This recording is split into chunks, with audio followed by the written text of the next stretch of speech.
Seperti itulah gue menggambarkan memukul Benny gitu. Jadi Benny itu seperti ibu lu kan? Bukan seperti ibu gue. Tapi ucapan terima kasih. Maksudnya gitu, gak akan ada habisnya gitu maksudnya. Yang diambil jangan itunya dong, nih orang. Karena dia boleh memuji anggota GJLS. Again. Ini kayak kata-kata terakhir gitu.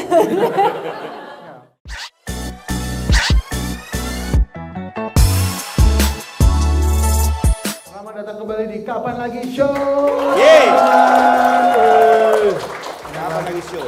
Ini adalah segmen kedua, kita akan dapat pertanyaan nih Bang Rigen, karena dia Bang Rispo dari teman-teman Movieverse yang udah datang di sini. Nah nanti kalau kalian ngasih pertanyaan ke sini, nanti kalian akan dapat merchandise dari film GJLS. Ibu tepuk tangan dulu. Oh iya ada merchandise. Gue nggak tahu ada merchandise. Nggak tahu.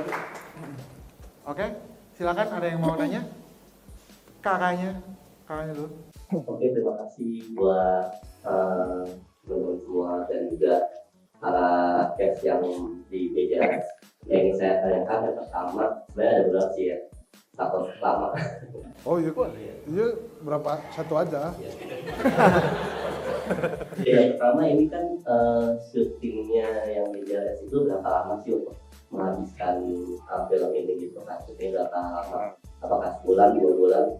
Terus yang kedua, lebih susah mana sih untuk main film di drama atau di komedi? Terus ada nggak sih adegan yang paling istilah kata kan ini kan nggak membaca skrip yang itu ya, kebanyakan kan komedi itu kayak susah kayaknya kalau untuk komedi seperti itu ada tantangan nggak sih untuk seperti itu banyak.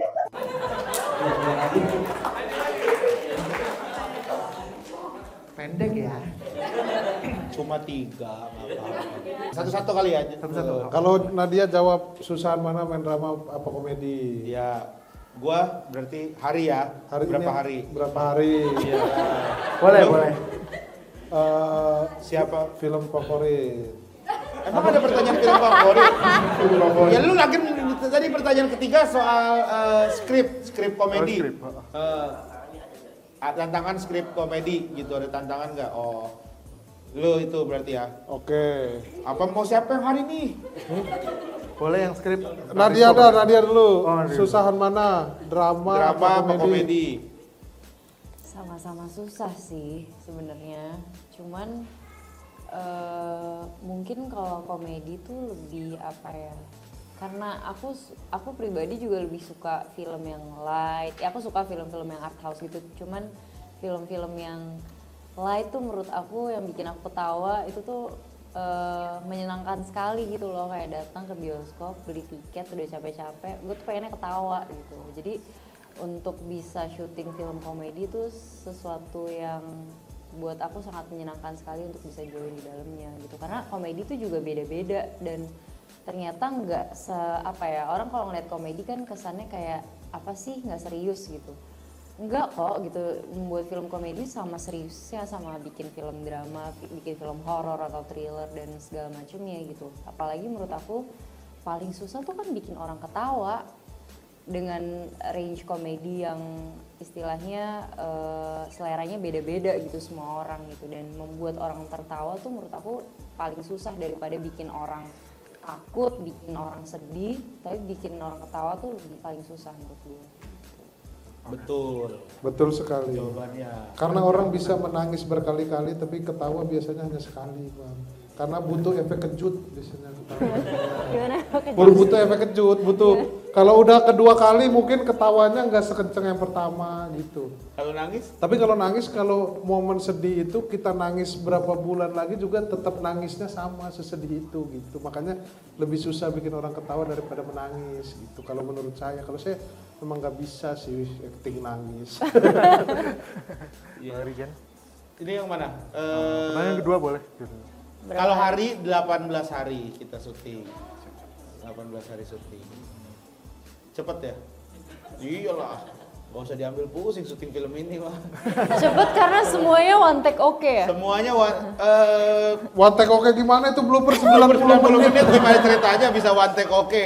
Karena kita udah lama dari brainstorming, dari mulai skrip segala macam, Ya. udah readingnya udah panjang itu, jadi begitu syuting kita udah tahu mau ngapain gitu. Ya. Walaupun di lokasi Ya tetap ada take ulang gitu, tapi seenggaknya improv lagi kita udah sama ya, kita nggak terlalu ribet juga sih, soalnya nggak begitu ada banyak treatment lah gitu. Jadi semuanya alhamdulillah, dan alhamdulillah semuanya berjalan dengan lancar. Paling cuman waktu itu ada masanya kita kena ganjil genap doang sih di waktu syutingnya, dan mobilnya kebetulan jemputan ganjil. Ya, Itu aja sih. yang tantangan Tantangan, udah cukup deh. iya. cukup. Udah cukup. Tantangan skrip komedi ya? Ya, Lumayan ada tantangannya gitu, karena komedi itu sama seperti musik, selera-seleraan. Ada orang yang suka rock, ada yang suka jazz gitu, ada yang suka pop gitu. Di komedi juga gitu banyak. Nah, di film ini tantangannya kita mau menghadirkan komedi yang seperti apa gitu. Akhirnya kita memutuskan komedi yang belum pernah ada di Indonesia. Nambahin soal membawain skrip komedi itu, kadang kan apa yang ditulis, kadang komedi itu kadang yang sulit itu adalah timing gitu. Jadi kadang apa yang ditulis sama penulis filmnya, penulis naskahnya, itu kadang kita susah tuh buat menerjemahkan atau mengkomedikan itu.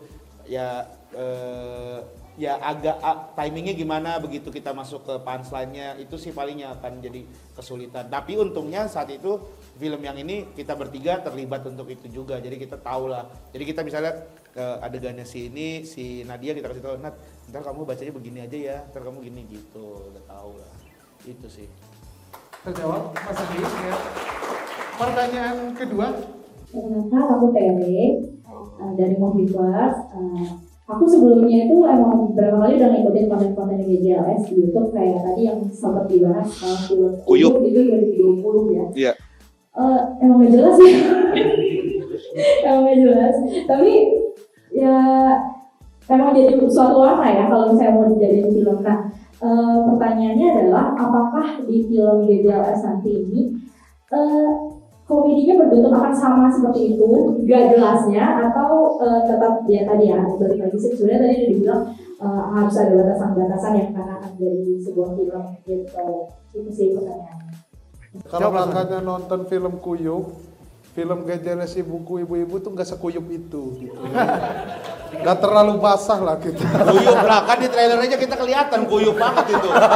Lebih kuyup daripada film Kuyup kalau misalkan secara kuyup ya. Ya, tapi ada beberapa scene-scene mungkin kayak oh ini kayak Kuyup gitu, tapi lagi-lagi kita jahit ini sedemikian rupa biar masih oke lah ini menjadi sebuah film yang layak tayang di bioskop gitu. Kita juga nggak mau nanti XX1 Mas ini Ditolak. apa Mas ini kan? Ini di sini tempat film Mas, bukan tugas akhir. Gitu. Ya, jadi Kalau dibandingin sama yang Uduk gimana? Oh, kalau Kuyup, Uduk itu kan emang film pendek. Bahkan kita syutingnya aja untuk durasi Uduk terakhir tuh durasi 20 menit, hampir 30 menit kan. Itu kita syuting jujur 4 jam. Untuk dapetin film itu tuh. Jadi beda lah pasti. yang main beda Brian skill Domani. Brian Domani cuman buat ganteng doang, bener-bener pakai ganteng doang, buka helm terus sudah dia pulang habis itu. Iya, karena dia juga emang dia minta soalnya gue mau dong main film GJLS. Nah dia harusnya main di film ini kan, cuman karena ya satu dan lain hal akhirnya dia nggak jadi main di film ini. Sebenarnya juga bukan cuman Brian ya yang nggak main di film ini ya, yang Ya kayak Reza Rahadian, Vino Gebastian juga. Ya mohon maaf kita nggak bisa ajak semua gitu. Kalau semua diajak, habis budget kita. habis budget kita gitu. Oke, baik, terima kasih atas jawabannya. Halo, saya Tobi dari Moviverse. Mau nanya Mbak Nat, jadi pas ditawarin film itu langsung pikir-pikir apa langsung terima ya? Apa mikir dulu konornya bakal gak jelas juga nggak? Kalau itu aku penasaran antara stand up comedy sama film ini lebih naskahnya itu ngalir apa emang Pak Monty ngasih naskah apa emang dibatasi kebebasannya? Itu aja, terima kasih. Tanya lebih ke kasih tahu aja berapa, dibayar berapa kali Oh gitu. iya, kan. berapa termin ya? Gue juga pengen tahu kali lu deal berapa. Masa lo nggak tahu kan lo produser? Nggak tahu. Oh bukan lo yang tanda tangan ya? Nggak tahu. Terima kasih buat pertanyaannya. Jadi pertama kali bisa join ke project ini tuh ditelepon sama Pak Monty. Pak Monty nelpon, terus habis itu dia ngajakin aku kayak, Nat, ayo kita syuting bareng gitu. Dan kebetulan hubunganku sama Pak Monty tuh cukup dekat, maksudnya kita berteman dengan baik. Jadi karena udah lama banget udah nggak syuting sama beliau, aku mengiyakan untuk ayo kita syuting gitu. Karena aku percaya apa yang dia bikin tuh aku percaya. Pada saat itu aku mengiyakan, aku belum tahu aku akan syuting apa. Aku bahkan tidak bertanya syuting film apa atau apa, enggak gitu. Sumpah ya, kayaknya agak dijebak tapi menyenangkan. Terus aku inget banget dari obrolan kali itu, terus aku sempet syuting yang lain dulu dan kita nggak teleponan atau nggak kontekan lagi. Aku udah lupa dengan penawaran itu. Terus aku syuting lah project lain, beliau telepon lagi, ayo Nat gimana kok katanya schedule lo nggak bisa gitu. Gue dimarah-marahin sama Pak Monty gitu. Terus gue bilang kayak, ya ini apaan projectnya gue nggak tahu gitu. Ya udah lo, iya ayo ikut aja, ada judulnya GJLS. Terus gue lagi promo sama Benny, lagi promo film sama Benny. Terus gue tanya sama Benny kayak GJLS tuh apa sih? Itu loh Rigen, Rispo sama Hifzi. Gue tahu mereka tapi gue nggak tahu kalau mereka punya grup GJLS ini gitu. Terus kayak apa sih, coba lihat dong kontennya. Udah lo tonton aja film pendek ya di YouTube, Kuyup. Gue nonton detik itu juga, gue kayak ini mau bikin filmnya kayak gimana kayak gini gitu. Terus maksudnya kayak dengan gue join di film itu, gue bener-bener gak kebayang kayak akan menjadi karakter seperti apa gitu di film GJLS, terus ceritanya kayak apa, bener-bener gak tahu sampai syuting lah gue sama Hifzi. Terus syuting sama Hifzi, tanya dong, kalian mau bikin GJLS ya? Gue ditawarin sama Pak Monty, gimana sih ceritanya? Dia juga nggak bisa menceritakan kayak apa ceritanya. Ya udah akhirnya bener-bener baru tahu ceritanya pada saat hari pertama kita reading gitu. Jadi itu gimana ceritanya akhirnya saya join ke dalam film GJLS ini gitu. Masalah honor tadi. Oh ya, masalah honor alhamdulillah legit ya. Kebetulan Amadeus Sinemagna, PH yang cukup terkenal, PH yang cukup besar gitu. Jadi walaupun ini filmnya GJLS tapi dibalik itu semua orang-orang yang terlibat sangat profesional. Jadi Kat, mau gue ini nggak izin gue kasih tahu iya. Gue izin ya. Iya. Ini buat bayangan aja ya. Yang pasti bayaran Nadia itu ini bisa diperkirakan ya, ada di atas 2 juta, di bawah 1 triliun ya. Kejauhan Mas. Ya dikira-kira aja. 1 triliun bawahnya banyak banget. Iya, di antara 2 juta di bawah 1 triliun lah, kurang lebih lah. Sama lah kayak kita bertiga ya, kurang lebih. Kok dia lebih dari 2 juta? Apa? Lebih dari 2 juta. Masa lu nggak lebih dari 2 juta? Dia kan banyak, dia tiap hari syuting. gitu. Baik, terima kasih Oh tadi pertanyaan buat pertanyaannya. kita berdua juga ada ya? Tentang skrip juga sih, mau dijawab? Boleh. Sama layar itu aplikasi skrip dari Pak Monty atau aplikasi kebebasan untuk yang Kalau stand up Bebas, nggak dari ah. Monty. Kalau stand up dikasih skrip Bukan itu maksudnya. Maksudnya kan kalau stand up tuh kita ada materi gitu. Nah kalau di film itu ya tetep lah, nggak mungkin. Pokoknya gue mau bikin film nih. Lu pada datang, ngumpul, Nih, gue panggil ntar lu- kameramen, lighting, ayo syuting, Ngobrol. ngapain kita? Ngobrol gitu. Nah, Kalau kayak gitu bayaran gue kurang deh kayaknya. Gue effort tetap banget. ada sih, Mas siapa tadi? Mas Andi. Mas Tommy. Tetap ada lah, pasti ada skripnya mah tetap ada. Cuman mungkin ada sentuhan-sentuhan komedi dari kita gitu. Jadi ada kebebasannya ya itulah, di situ tugas sutradara, di situ tugas kita, kebetulan ada komedi konsultan juga, di situ tugas mereka yang ngejagain komedinya supaya tidak jadi belang banget, supaya keluar jalur yang takutnya ada komedi yang malah merusak cerita karena ada kayak gitu-gitu. Jadi tetap dijagain lah gitu. Jadi kalau misalkan emang udah kejauhan lu Pak Monty, ayo nggak gitu ya komedinya ya, itu ditegur sama Pak Monty. gitu. Jadi semua tetap dijagain lah. Oke, baik, terima kasih atas pertanyaan teman-teman dari Movieverse. Ya, boleh Mas Andi, Kak Tere, sama Mas Tommy maju untuk dapatkan merchandise dari Kapan Universe. Tepuk tangan. Asik. Dapat bonus Asik, 54 juta. maju aja nggak apa-apa. Aman, pakai kesan. Wih. Aman. Orang-orang pertama yang dapat merchandise. Bang Rigen, karena dia sama Bang Rispo, ini ada pertanyaan dari Instagram nih. Dari metanya? Apa? Dari metanya?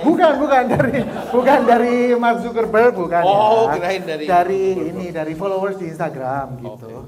Ini saya bacain ya. Yang pertama dari @firmxnfirdaus. Pertanyaannya adalah, kalau film GJLS tembus sampai 54 juta penonton dan kalian jadi legenda perfilman, Masa itu Carlo nih pas 54 juta penonton kita mati ya kayak gitu. Ya living legend lah, living legend. Iya. Nggak mati. Living legend. Terus ada yang pengen bikin film biografi tentang GJLS. Kira-kira siapa aja aktor yang memerankan kalian masing-masing? Lucu. Apakah akan ada kisah cinta Riken dan Pramugari? Gak ada, gue gak ada kisah apa-apa sama Pramugari. Dia jadi Riken lagi dekat sama Pramugari. Semuanya aja lu, namanya deket, Nadia deket, semuanya aja gue kayak apaan tahu. Ketemunya di All You Can Eat. Tuh kan. Bohong, gak ada. Dan ternyata saudaranya di KDV itu. Gak ada bohong teman-teman, jangan percaya. Ya pertanyaannya? Ya, kalau misalkan tembus sampai 50 juta penonton, ya sih kayaknya kita akan jadi legenda perfilman ya. Iya. Bener-bener sih itu. Terus kalau misalnya ada yang mau bikin biografi, siapa pemerannya? Kayaknya kalau yang meranin gua, Reza Rahadian tuh udah terlalu, takutnya terlalu biasa. Reza Rahadian tuh udah ini banget lah. Kayaknya untuk yang memerankan gue, kalau misalkan ada aktor, kayaknya gue akan memilih Hifzi untuk memerankan gue di film. Buat jadi gue di film ini gitu. Kayaknya Hifzi gue. Iya. Terus secara bewok-bewok mirip soalnya. Kalau Bang Rizky? lu, Pak? Gua kalau 54 juta ya. Ini kita tayang 12 Juni 2025. 12 Juni 2026 masih tayang itu kalau 54 juta itu. Dan kalau Tayang setahun gitu. Ya kalaupun misalkan cuma 2 ya bulan, kota ganti film lain doang, selebihnya masih film itu. jatuhnya iklan ini ya, iklan XX1 ya. Iya, yang kita pakai itu ya. Kayak kita dapat duitnya kayak juga masih lama banget itu. Ya amin aja dulu. Tapi yang cocok memerankan sebagai Rispo ya, kalau ini dibikin dan bukan Rispo yang main, gue sih paling mendekati Abimana lah. Abimana. Kalau Hifzi kira-kira siapa? Hifzi Bopak. Castello, cocok. Soalnya mirip, dia suka ngomong aku gitu kan. Oke, ini ke pertanyaan kedua dari @rifan.hilmi. Pertanyaannya adalah, terima kasih udah gebukin @bennydictivity. Apakah sudah puas gebukinnya? Jika belum terpuaskan, apakah di next project film akan diajak dan tergebuki lagi? Ya jujur, untuk memukul Benny tidak pernah ada kata puas, teman-teman. Kita nanti akan pajang di premier, penonton bisa hantem-hantem itu yang di depan. Betul. Boleh. Kalau pulang nonton sebel, aduh kok film gini, aduh kok goblok banget. Pang, pukul Benny gitu. Dia akan standby di depan. Dan bukan itu benar-benar Benny-nya ya. Ya kalau ditanya puas gebukin Benny, jujur sih belum puas. Karena ya seperti benar kata Rispo, tidak ada kata puas dalam memukul Benny. Sama seperti tidak ada kata terima kasih yang cukup untuk kedua orang tua kita gitu. Seperti itulah gue menggambarkan memukul Benny gitu. Jadi Benny itu seperti ibu lu kan? Bukan seperti ibu gue. Tapi ucapan terima kasih, maksudnya gitu, gak akan ada habisnya gitu maksudnya. Yang diambil jangan itunya dong, ini orang blow on banget ya. Ya terus apakah di next project film akan diajak dan tergebuki lagi? Pengennya sih ada. Pengennya sih di setiap film Gejeles itu akan ada Benny yang dipukulin. Kalau ini sukses kita akan ada lagi Benny dipukulin. Ya kemarin juga soalnya kita minta kan, kalau bisa ini dong kita di tangan kita ada ada ini GoPro gitu. Jadi kita mukulnya bisa beneran gitu. Jadi buk gitu. Jadi bonyoknya segala macam terasa gitu. Case dari Gejeles ibu-ibu ini kan apa ya? Dulu sudah saling beradu acting dan sudah tahu kelebihan dan kekurangan masing-masing. Ada baiknya kita saling memuji. Boleh nggak sih kalian saling memuji satu sama lain? Jadi Rispo memuji Kanadia dan Bang Rigen, Kanadia memuji Rispo dan Rigen dan seterusnya kayak gitu dari Bang Rispo dulu. Gue muji Nadia malu aja boleh nggak? Sama Rispo dong. Rispo dong. Coba Bang Rispo dulu, silakan. Halo Mas. Jangan saya. Oh iya. Saya tidak main di situ. Ya, Rigen ini orang yang sangat luar biasa. Rigen itu laki-laki terbaik di hidup gua. Rigen ini orangnya kalau di Gejeles itu selalu bisa menjadi penyeimbang di balik ketidakjelasan kita. Dia tuh salah satu orang yang cukup perfeksionis gitu. Jadi ya lumayan bisa buat jadi teman debat gitu, walaupun ya akhirnya ya kita tetap gini-gini aja gitu. Tapi ya itu Rigen perlu orang-orang seperti Rigen nih di suatu grup atau di apapun itu gitu. Nadia Deskripsi kayaknya dia. Lebih ke deskripsi. Iya, Kak. Apa-apa. Boleh. Nadia itu orang yang sangat asik sekali. Mantap. Asik dan nyambung, diajak ngobrol. Jadi kalau syuting sama dia tuh kita jadi nyaman gitu dan Nadia agak mantep ya.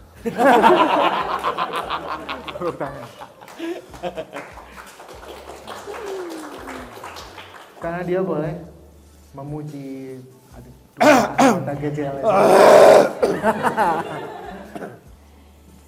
Rigen, ini kayak kata-kata terakhir gitu. Ya, masih sehat Kak. Rigen, kamu tuh orangnya dewasa sekali.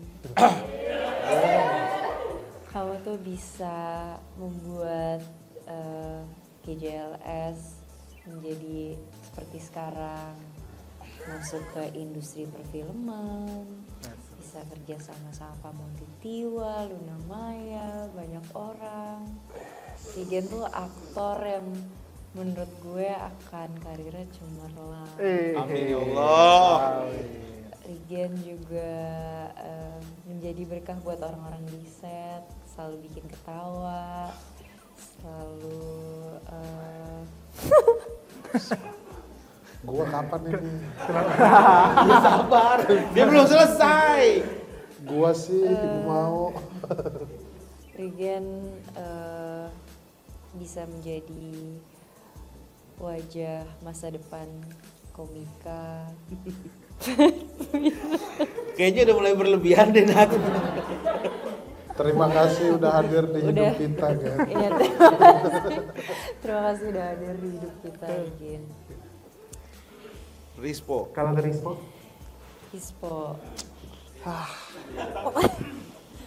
Rispo tuh Rispo, kamu tahu nggak sih kamu tuh ayah yang baik dari anak-anakmu pastinya, karena hari ini kamu hadir ke sini bawa anak-anakmu, bawa istrimu, terus Itu yang pakai flanel satu. Amat anak gua. Mas itu karyawan sini itu. Ada yang di dalam situ anak Oh iya, sorry. Bapak ini masih kecil anak gua. Terus aku kenal kamu udah dari tahun 2018 ya kalau nggak salah.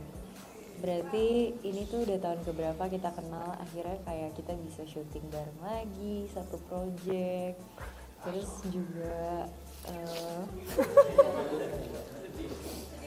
Terus juga Rispo tuh bisa mengubah keseriusan menjadi sebuah candaan, candaan bisa menjadi sebuah keseriusan.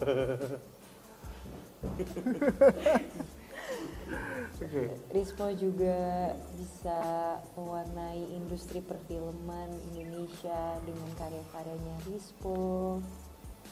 Ya, semoga semua hal baik buat Rispo. Amin. Rispo. Mas yang ini, Amin. buat Mas yang ini Gak jauh usah, baru kenal. Bang Rigen silakan. Ya, buat Nadia. ini. Manis.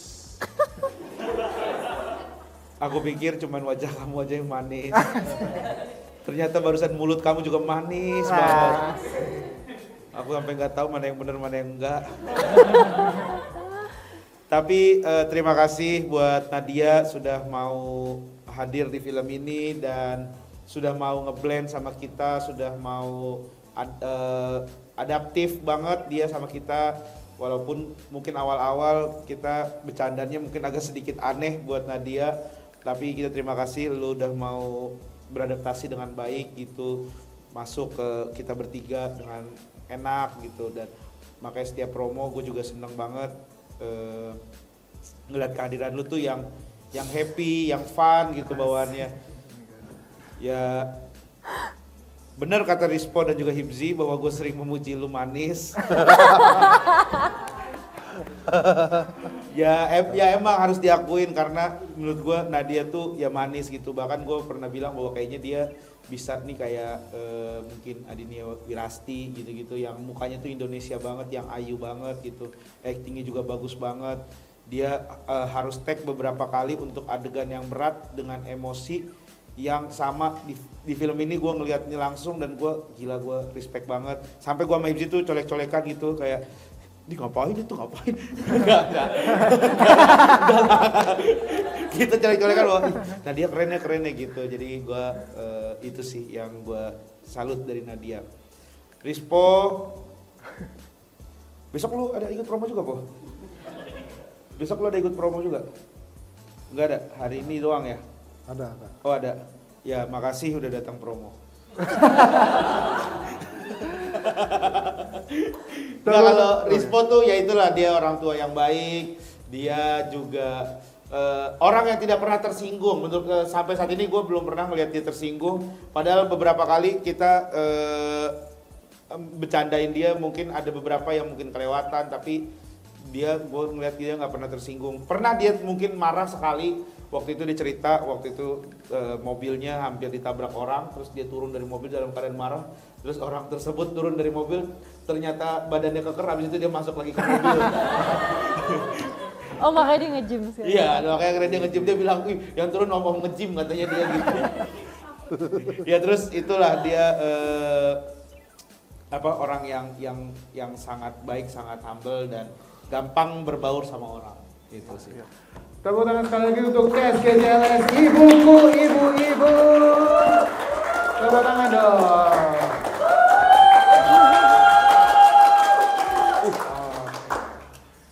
Nanti ini semua penonton yang di sini dapat 1 tiket nonton GJLS Ibuku, Ibu-Ibu. Tanggal 12 Juni, tanggal 12 Juni, jangan lupa dikosongin ya. Oh semua penonton ini? Iya. Masing-masing 1 orang? Wih keren. Hah? Satunya beli sendiri kan bisa. Satu. Iya. Kalau mau 2 boleh, kalau ada yang mau 2 tapi nontonnya di Palangkaraya, mau nggak? Saya kasih 2. Saya kasih 4 kalau nggak nontonnya, tapi di bioskop Palangkaraya. Oke, nggak kerasa udah 1 jam kita ngomongin GJLS Ibuku, Ibu-Ibu. Terima kasih untuk cast-nya Bang Rigen, Kak Nadia, Mas Rispo. Terima kasih juga untuk teman-teman komunitas Movieverse. Keren banget. Mohon maaf kalau ada salah-salah kata dari saya, Indra Cahya. Sampai jumpa di lain kesempatan. Bye.